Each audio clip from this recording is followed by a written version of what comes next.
Interesting title, huh? Today, we will look at animal species in a way you have probably never done before. There is a plethora of false and deceptive theories pretending to be science that are based on partial observation and a lot of fantasy. Famous philosopher Owen Barfield called that a one-eyed, colorblind observation. This video will help awaken the true observation of nature, and once you start to truly see, you cannot unsee. We are going somewhere with this presentation, and it should be kind of fun. First, I invite you to relax, and for these few minutes, pretend that you were never told how things are, never explained anything, that you only have your own innocent curiosity and your own senses to rely on. Okay, so what does the title refer to? To me, plasticity of species is the scope and retention of change of form induced by human pressure. Let's compare it to the materials and we will be clear. We can easily change the shape of Play-Doh and rubber, but not of rock without destroying it, that is. Further, even though we can equally change Play-Doh and rubber, what happens when we let go? Play-Doh keeps the new shape, rubber snaps back to its original form. One is plastic, the other elastic. The species of dog is like Play-Doh. Note the variety of shapes, sizes, colors, and textures humans have molded it into, and the dogs are faithfully holding it through generations. What species would be an example of elasticity, of rubber? The one you see on the screen, a boar. A pig could have lived a domesticated life for 100 generations, but if it becomes feral, within months, it will have grown tusks, hair, the behavior will become aggressive, and it will give birth to wild babies. So as soon as the human pressure is lifted, the pig snaps right back to its original form, to being a wild boar. Do we have an example of something in between? Of course we do.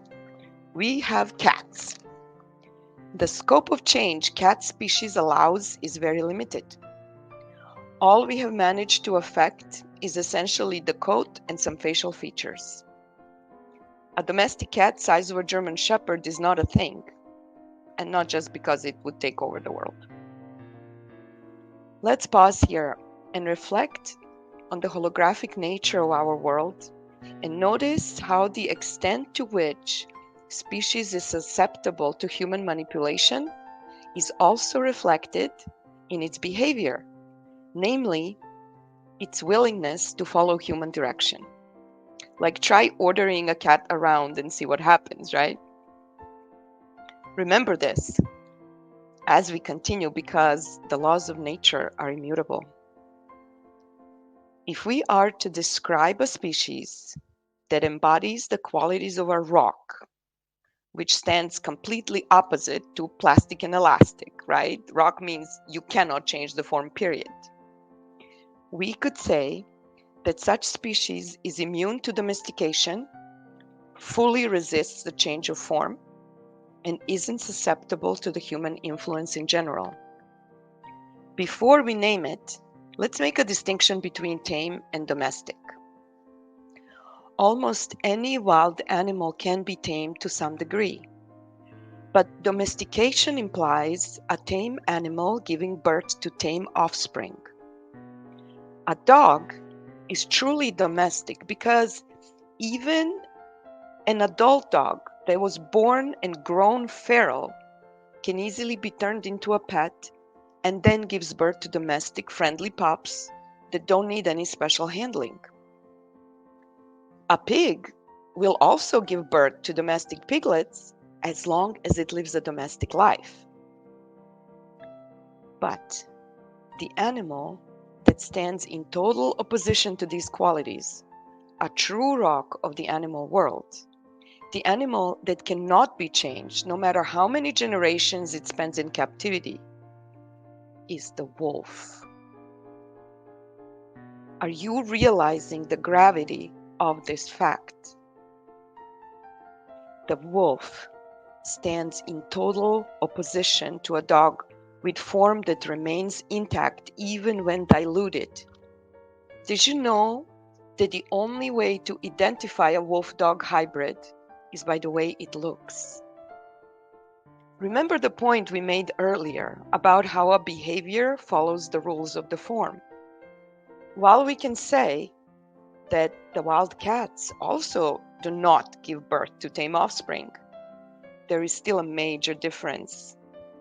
There are no wolves in circuses. Let that sit for a moment. We have wolf sanctuaries that have raised generations of wolves, none tamer than the one before. Even hybrid pups have to be imprinted with humans no later than 2 weeks of age, or they will not be even sufficiently tame. And someone is going to tell me that this animal somehow broke all the rules of its own nature and evolved into a dog. Of all the bullshit theories that we have been sold, the theory of gradual evolution takes the cake, or at least makes the podium. There is no such thing as an evolution of form. Any form that sufficiently mutates beyond its own boundaries self-destructs. It never turns itself into something else. If you want to further explore this subject, I will put the link to the book in the comments. Otherwise, have a wonderful day. I will see you in the next video. We shall explore the world of dynamic physiology further. Bye-bye for now.